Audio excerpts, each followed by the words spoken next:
Today I want to share with you a very special drink, an elixir of health and wellness that my grandma used to make every single year and spoil us all grandkids with it. The window is short as the drink is made with elderflowers.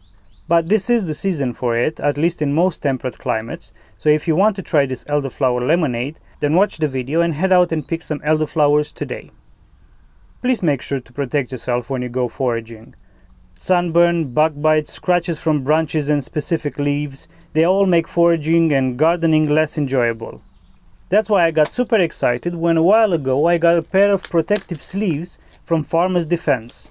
They are a company that make protective equipment for farmers, gardeners, homesteaders, landscape workers, and anyone with a green thumb or that spends any time outside in nature. The sleeves are amazing at protecting my skin from the sun, especially because I spend most of my day outside working in the garden, pulling weeds, planting seeds and taking care of all the seedlings, but especially while I feed and take care of my bunnies, because the creek nearby is low in water and a cloud of mosquitoes are roaming around and they do everything in their power to eat me while I venture in the bunny pen. Today I am using them to protect myself while foraging for the elderflowers in the nearby forest edge. Farmers Defense has kindly provided all of you watching my channel a 10% discount code for all of their products on the website, link that you will find in the description of this video. And here's another thing. Not only are these sleeves made out of recycled materials, but on every order shipped, they plant a tree. Please check out the Farmers Defense website and become a tree planter with every order. This is an affiliate promotion, and if you use my code, I will get a small portion of the sale. This way you would be supporting me, the climate and the planet all at the same time. Thank you very much for considering this offer, and now let's get to the elderflower lemonade recipe. If you've seen any of my other videos and you decided to come back for more, then I assume that you are finding some value in them. If that's the case, please bless me with your kindness by subscribing to the channel, as it helps me grow and become better. In return, I promise to bring you higher value content each time. Thank you very much. For a 5-liter or 1-gallon batch, you will need 2 medium-sized lemons, 10 large elderflower clusters or 15 smaller ones, and a short point here. Most likely you will have to go foraging for the flowers, as I rarely see them being sold in the farmer markets, at least in my neck of the woods. Pick more than what this recipe asks for, because maybe you want to make multiple batches. Maybe you want to dry some for tea in the winter. Elderflower is a powerhouse of wellness and health, with benefits ranging from lung health to skin health and beyond. Foraging is a fun, exciting and rewarding endeavor, and we all could do more of that and be in communion with nature, because, as a loving mother, she provides for us every single day. Next, you will need 300 grams of sugar and 4 liters of water.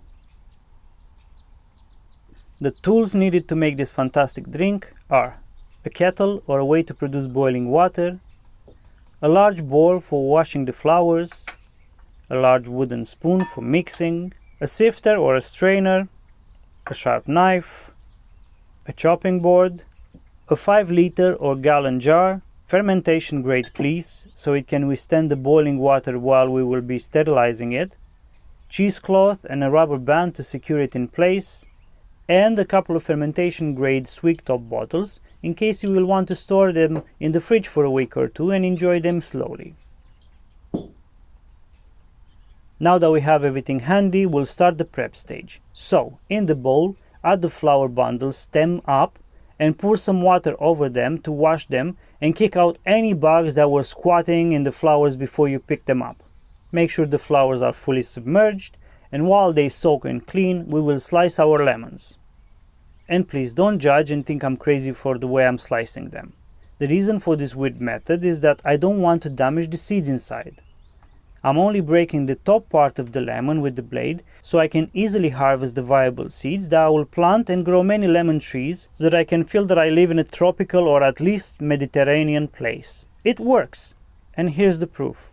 In the winter, I keep this lemon, avocado, orange and mandarin trees in the house to protect them from the harsh winter, but in the spring and summer I keep them in the garden so the full sun and soil microbiome keeps them healthy, happy and growing like weeds. The large lemon from your right side of the screen is 1 year old. I planted the seed last spring and it's growing so well and tall that I'm air layering it to keep it in check and prune it in the canopy shape that I want it to grow. But you can see them at different stages of evolution in this raised bed. Anyway, enough lemon farming, because even Shadow is bored now by all the lemon praising and lemon talk. So let's get back to work. After about 10 minutes of soaking, the flowers are ready for the next stage. So check if there's any unwanted squatters left in the flowers and remove the main stems. We are doing this because the thicker stems will make the drink bitter and slimy in the 3 days that you will have to stay in the sun. We only really need the tiny flowers at the tip of each cluster. It's a bit tedious, but it's worth it in the end, when you'll drink this divine beverage that will fill you up with energy, pleasure and joy. The thicker stems can be composted or dried very well and stored so they can be used in winter for herbal infusions. Now, a very important step that we need to take every single time we deal with fermented or any type of preserves is to sterilize the jars. This will ensure that your batch, whatever it may be, won't go bad because some nasty slime mold or spoilage bacteria that housed itself in the jar while it was in storage. Use the kettle, and once the water is boiling, pour it over all of the jar surface, both inside and outside, making sure that no spots remain unscalded. Do the same for the wooden spoon now, and before each time we will use it to mix the batch in the future. So, in the large jar, add the sugar and some warm water and mix well until the sugar is mostly dissolved. Then add the clean and washed elderflowers, the lemon slices, and the remaining water to fill the jar up.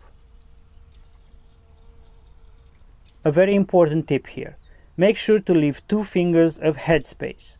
This will ensure that even if the drink will become fizzy and carbonated in the 3 days of aging, the contents won't spill out and waste your hard work.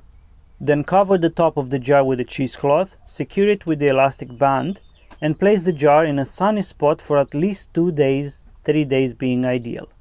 In my garden, the sun moves fast, and the place where I wanted to keep my batch became shaded, so I had to move it again.